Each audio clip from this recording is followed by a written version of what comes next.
এই এপিসোডের শুরুতে হানের জন্য একটা ঝটকা আছে। সেটা হচ্ছে কোনো কথাবার্তা নাই ইনার সোজা হানের ডিপার্টমেন্টে জয়েন করেছে। আর ইনা নিজেই নিজের নাম বলে সবার সাথে পরিচিত হয়। ইনাকে অফিসে দেখে হান ও বাকি সহকর্মীদের চোখ কপালে। তারপর ইনা বলে, আমি আমার জিনিসপত্র কোথায় রাখবো? যা শুনে সবাই একে অপরের দিকে তাকায়। হান ক্যাপ্টেনকে জিজ্ঞাসা করে, এখানে কি হচ্ছে? পুলিশ চিফ তাকে আমাদের টিমে পাঠিয়েছে। যা শুনে হানের তো ফাটে, কারণ হান ইনাকে একদমই পছন্দ করে না। এখন আবার তার সাথে একসাথে কাজ করতে হবে। তো ক্যাপ্টেন হাত বাড়িয়ে ইনাকে স্বাগতম জানায়, কিন্তু ইনা ক্যাপ্টেনের সাথে হাত মিলায় না। এতে তো ক্যাপ্টেনের অপমান হয়ে যায়, যা দেখে হান চলে যায়। তারপর ইনা তার জিনিসপত্র খুব সুন্দর করে কেবিনে সাজিয়ে রাখে। মাথা নষ্ট হয়ে গেলে হান ছাদে বিড়ি টানতে আসে, কিন্তু সেখানেও ইনা চলে আসে। হান জানতে চায়, তোমার এখানে আসার কারণ কি? ইনা বলে, তুমি নিজেকে কখনো সন্দেহ করেছ? যা শুনে হান বলে, তুমি এখানে ফালতু কথা বলতে এসেছ। গতকাল রাতে আমার মনে পড়েছে, চাচার খুনের সময় আমি কিলারকে দেখেছি, তাই কিলারকে খুঁজতে তোমাদের সাথে জয়েন হয়েছি। হান বলে, আমি জানি এই সব কিছু করার পিছনে তোমার কোনো কারণ আছে। যা বলে হান রেগে সেখান থেকে চলে যায়। এরপর দৃশ্য পুলিশ চিফের অফিসে। হান ইনাকে তাদের ডিপার্টমেন্টে পাঠানোর কারণ জানতে চায়। পুলিশ চিফ বলে, পেপারে পুলিশের বিরুদ্ধে বিভিন্ন আর্টিকেল ছাপানো হচ্ছে। সদর দপ্তর চায় কেসটা যত তাড়াতাড়ি সম্ভব শেষ হোক, তাই আমি ইনাকে এই কেসে ইনভলভ করেছি। আপনি জানেন কেসটা আমাকে দেওয়া হয়েছে, তারপর কেন ইনাকে ঢুকালেন? কারণ ইনা আপনার ক্লোজ, এর জন্য। তো এখানে একটা বিষয় জানা দরকার, সেটা হচ্ছে এই পুলিশ চিফ আর ডং হুন যে মার্ডার হয়েছে তারা দুজন ঘনিষ্ঠ বন্ধু ছিল, তাই ইনার সাথে পুলিশ চিফের ভালো সম্পর্ক আছে। হতে পারে ইনা চিফকে বলে এখানে এসেছে। তো হান বসের মুখে গালি শুনে সেখান থেকে চলে আসে।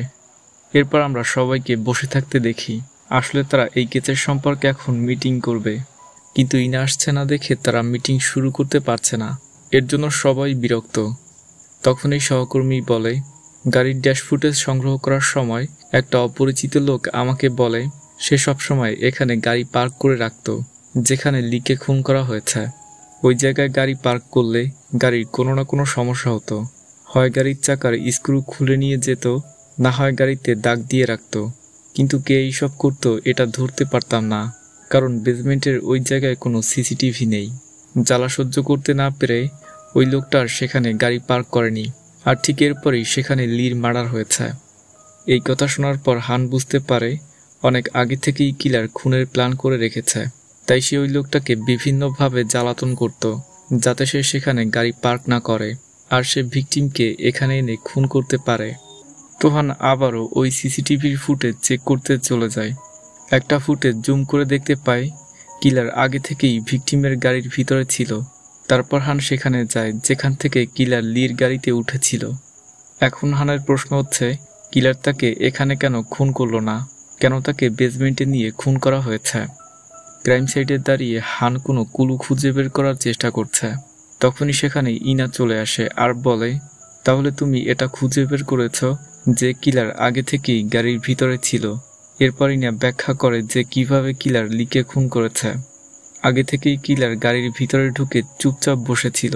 তারপর লি আসে, গাড়ি স্টার্ট করে। কিছু দূর গাড়ি চালানোর পর কিলার লির গলায় ফাঁস দেয়, কিন্তু তাকে মারে না।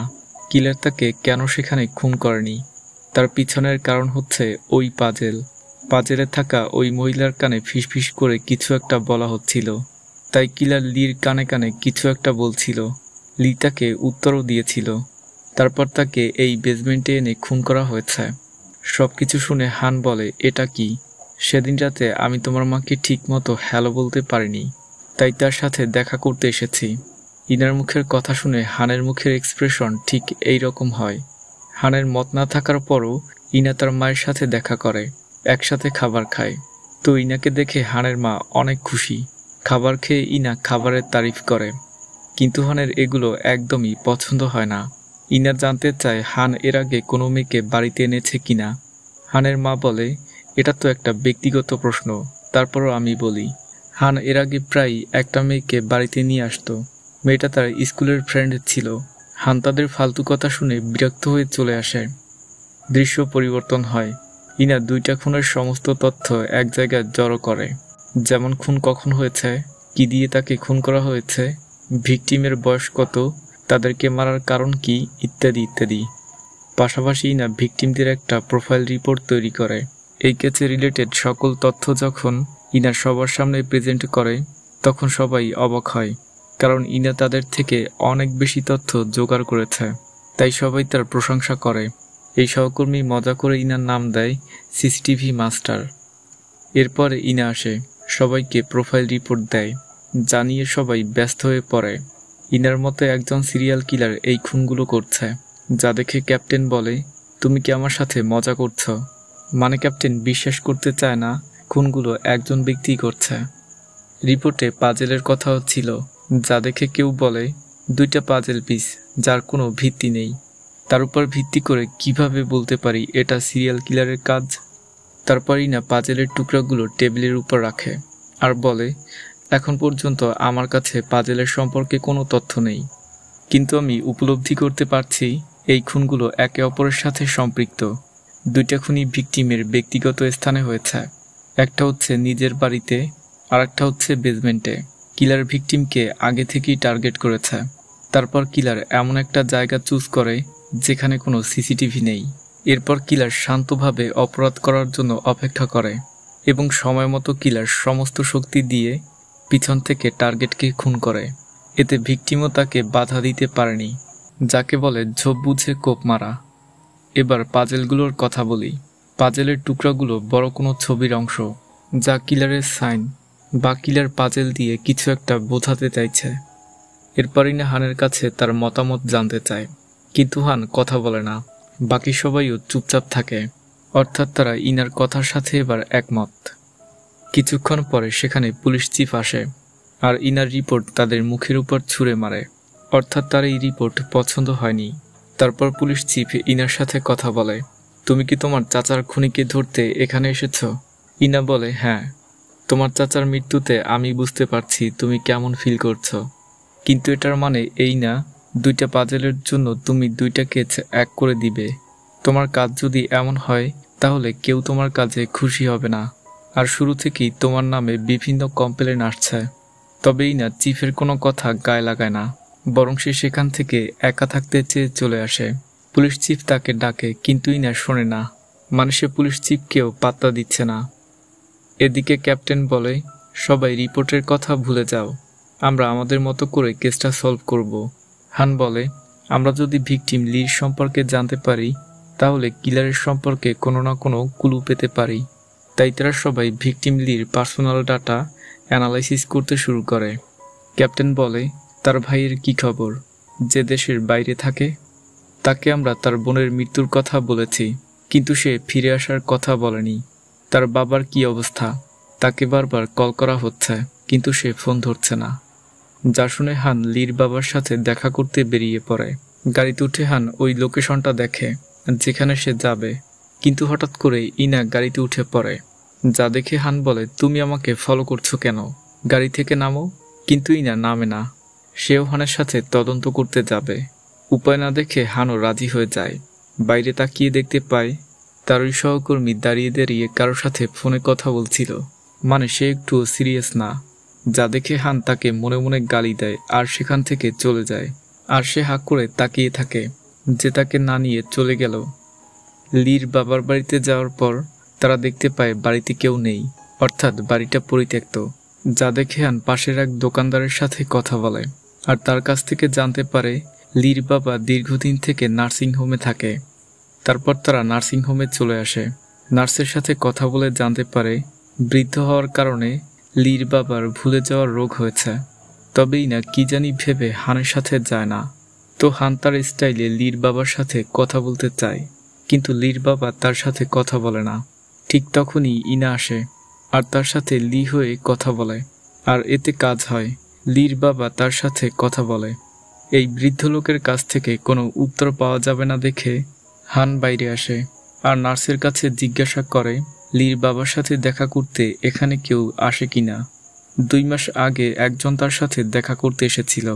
তো নার্স সেই লোকটার নাম্বার ও ঠিকানা দেয় আর হান ওই লোকটাকে খুঁজতে বেরিয়ে পড়ে। এদিকেই না লির বাবাকে পটিয়ে ফেলেছে। তার সাথে কথা বলে জানতে পারে লির একটা বয়ফ্রেন্ড ছিল, আমি তাকে একটুও পছন্দ করতাম না। অন্যদিকে হান লিয়ের চাচাতো ভাইয়ের সাথে দেখা করে, তার সাথে কথা বলে জানতে পারে লি তার পরিবারের সাথে কোনো যোগাযোগ রাখত না। হান তার কারণ জানতে চায়। তার মায়ের মৃত্যুর পর থেকে সে বাড়ি ছেড়ে চলে গিয়েছে। এই ঘটনা প্রায় 7 বছর আগের ছিল। সে শুধু একবার বাড়িতে এসেছিল। তার সাথে একটা লোক ছিল, সে তার বয়ফ্রেন্ড। তাকে নাকি সে বিয়ে করবে, কিন্তু তার বাবার ওই লোকটাকে পছন্দ হয়নি। হান বয়ফ্রেন্ডের নাম জানতে চায়। অনেক বছর আগের কথা, ভুলে গিয়েছি, কিন্তু সে একজন বড় ব্যবসায়ী ছিল। লির চাচাতো ভাইয়ের সাথে কথা বলে হান লির বাড়িতে যায়, এই আশায় যে সেখান থেকে লির বয়ফ্রেন্ডের সম্পর্কে কোনো তথ্য পাওয়া যায় কিনা। কিন্তু সেখানে গিয়ে হান দেখে বাড়িতে আগে থেকেই লাইট জ্বলছে। তো বাড়ির ভিতরে কে আছে এটা দেখতে হান সাবধানতার সাথে ওই বাড়ির ভিতরে ঢোকে। কিন্তু এটা কি? এ তো ইনা। আসলে ইনাও তার বয়ফ্রেন্ডের নাম জানতে এখানে এসেছে। তারপর তারা দুজন মিলে লির বয়ফ্রেন্ডের সম্পর্কে তথ্য খুঁজে বের করার চেষ্টা করে। ইনা একটা ডায়েরি খুঁজে পায় যেখানে লির বয়ফ্রেন্ডের ছবি ছিল, কিন্তু ছবিটা অনেক পুরনো, প্রায় 20 বছর আগের। ইনা ওই ছবিটা তার টিমকে ফরওয়ার্ড করে দেয়। তখন সবাই ছবি দেখে আলোচনা করতে থাকে নাম ছাড়া ছবি দেখে কিভাবে তাকে আইডেন্টিফাই করব। ক্যাপ্টেন ওই বিষয়টা নিয়ে চিন্তিত হয়ে পড়ে। তো রাতে হান আর ইনা পুলিশ স্টেশনে চলে আসে। তো নেক্সটের দৃশ্যে আমরা দেখতে পাই হান লির বারে সেই ওয়েটারের সাথে দেখা করেছে, আর লির বয়ফ্রেন্ডের ছবি দেখিয়ে জানতে চায় সে তাকে চেনে কিনা। পূর্বে তাকে আমি দেখেছি, বার খোলার পর সে প্রায় এখানে আসতো, হুইস্কি অর্ডার করত আর লির সাথে টাইম স্পেন্ড করত। একদিন সে টেবিলে থাকা গ্লাস আর মদের বোতল ফ্লোরে ফেলে দেয়। তারপর সে লির কাছে টাকা ধার চায়। টাকা না দিলে সে আরও ক্ষেপে যায়, চিৎকার করে বলতে থাকে তার টাকায় নাকি লি বারের দোকান দিয়েছে। পরিস্থিতি শান্ত করতে আমি পুলিশকে ফোন করতে চেয়েছিলাম, কিন্তু লি ম্যাম আমাকে বাধা দিয়েছে, তাই আমি আর পুলিশকে ফোন করিনি। হান জানতে চায় তোমার কি তার নাম মনে আছে? একদিন সে আমাকে একটা কার্ড দিয়েছিল। এরপর সে হানকে কার্ডটা দেয়। হান কার্ডটা দেখে অবাক হয়, কারণ কার্ডটা ছিল অনেক বড় একজন ব্যবসায়ীর, যার নাম চাইমক কাং। তারপর তারা কাংকে খুঁজতে তার রেস্টুরেন্টে রেড দেয়। ম্যানেজারের কাছ থেকে জানতে পারে সে এখানে নেই। বিশ্বাস না হলে তারা রেস্টুরেন্ট চেক করে দেখে, কিন্তু সেখানে তারা তাকে পায় না। এক সহকর্মী ক্যাপ্টেনকে ফোন করে বলে তাকে বাড়িতেও পাওয়া যাচ্ছে না, অর্থাৎ সে পালিয়েছে। এরপর আমাদেরকে একটা লেকের দৃশ্য দেখানো হয়। ক্যামেরার সামনের দিকে যাচ্ছে, হঠাৎ পিছন থেকে কেউ পানিতে লাফ দেয়। তারপর পানির ভিতরে একটা লাল ব্যাগ দেখিয়ে এখানেই এই এপিসোডটা শেষ হয়ে যায়। তো এই লাল ব্যাগে কি আছে সেটা এখন সাসপেন্স, আর ব্যাগটা কেনই বা পানির ভিতরে রাখা হয়েছে। তো এটা জানতে হলে আমাদেরকে নেক্সট এপিসোড দেখতে হবে।